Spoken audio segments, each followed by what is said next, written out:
இங்கே ஜாதி மத இன பேதம் பார்க்காமல் இந்த நிகழ்வை நிச்சயமாக ஜாதி மத இன பேதமின்றி அனைத்து மக்களும் அனைத்து தரப்பு மக்களையும் ஒருங்கிணைத்து அனைவரும் வந்து வழிபாடு செய்வதற்கு மாவட்ட நிர்வாகம் ஏதுவாக 2 நாள் விழாக்களாக இது மாற்றி அமைத்தால் எங்களுக்கு நிச்சயமாக சரியாக இருக்கும் என்று நம்புகிறோம். ஏனென்றால் இன்றே கிட்டத்தட்ட வந்து பாத்தீங்கன்னா 150க்கும் மேற்பட்ட அமைப்புகள் மனு கொடுத்திருந்த போதும் கிட்டத்தட்ட 40-50 அமைப்புகளுக்கு மேல நிராகரிக்கப்பட்டிருக்கிறது.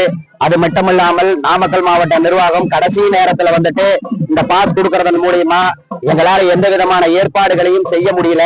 அதனால வரும் காலங்கள்ல கொஞ்சம் தளர்வுகளை ஏற்படுத்தி அனைத்து மக்களும் வந்து சிறப்பாக வழிபடுவதற்கு ஏதுவாக ஒரு வழிவகை செய்தால் மாவட்ட நிர்வாகத்திற்கும் தமிழக அரசுக்கும் எங்களுடைய தமிழக நீதி கட்சியின் சார்பாக இது ஒரு கோரிக்கையாக வைக்கிறோம். நிச்சயமாக வருங்காலங்களில் அனைத்து தரப்பு மக்களையும் ஒருங்கிணைத்து இந்த விழாவை முன்னெடுக்க வேண்டும் என்பது எங்களுடைய கோரிக்கை. அது மட்டுமல்லாமல் தலைமைச் செயலகத்திலே இன்று தை திருநாளான முதல் நாள் அல்லாளலைய நாயக்கரனுடைய புகைப்படத்தை வைத்து முதலமைச்சர் அடுத்து வரக்கூடிய முதலமைச்சராக இருந்தாலும் யாராக இருந்தாலும் தற்போது இருக்கக்கூடிய முதலமைச்சராக இருந்தாலும் யார் முதலமைச்சராக இருந்தாலும் அவர்கள் மரியாதை செலுத்த வேண்டும் என்கின்ற கோரிக்கையும் இந்த இடத்தில் நாங்கள் தமிழக நீதி கட்சியின் சார்பாக வைக்க விரும்புகிறோம்.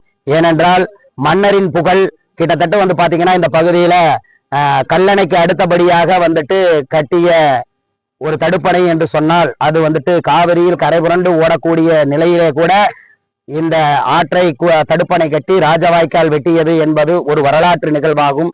இந்த வரலாற்று நிகழ்வை ஏற்படுத்திய இந்த மாமன்னுடைய புகழை வெளிக்கொண்டு வருவது ஒவ்வொரு தமிழ் குடியினுடைய கடமையாக இருக்கிறது தமிழக அரசு. எனவே இதை கருத்தில் கொண்டு வரும் காலங்களில் நிச்சயமாக இந்த விழாவை ஒட்டுமொத்தமாக இருக்கக்கூடிய ஒரு நீர் மேலாண்மைக்கு எடுத்துக்காட்டாக இருக்கக்கூடிய ஒரு மன்னனாக, நீர் மேலாண்மைக்கு ஒரு எடுத்துக்காட்டான ஒரு மன்னனாக அல்லாள இளைய நாயக்கரை அறிவிக்க வேண்டும் என்பதையும் அவரது வாரிசுகளுக்கு உரிய அங்கீகாரத்தையும் உரிய மரியாதையும் உரிய கௌரவத்தையும் தமிழக அரசு தமிழக முதல்வர் அவர்கள் கையால் இதை செய்து வைக்க வேண்டும் என்பதையும் தமிழக நீதி கட்சி சார்பாக கேட்டுக்கொள்ள கடமைப்பட்டிருக்கிறோம். அது மட்டுமில்லாமல் அடுத்து வரக்கூடிய ஆண்டுகளில் அல்லாள இளைய நாயக்கரினுடைய தபால் தலையை மத்திய அரசு வெளியிட வேண்டும் என்பதையும் தமிழக நீதி கட்சியின் சார்பாக ஒரு கோரிக்கையாக வைத்து உங்களிடமிருந்து விடைபெறுகிறோம். நன்றி, வணக்கம்.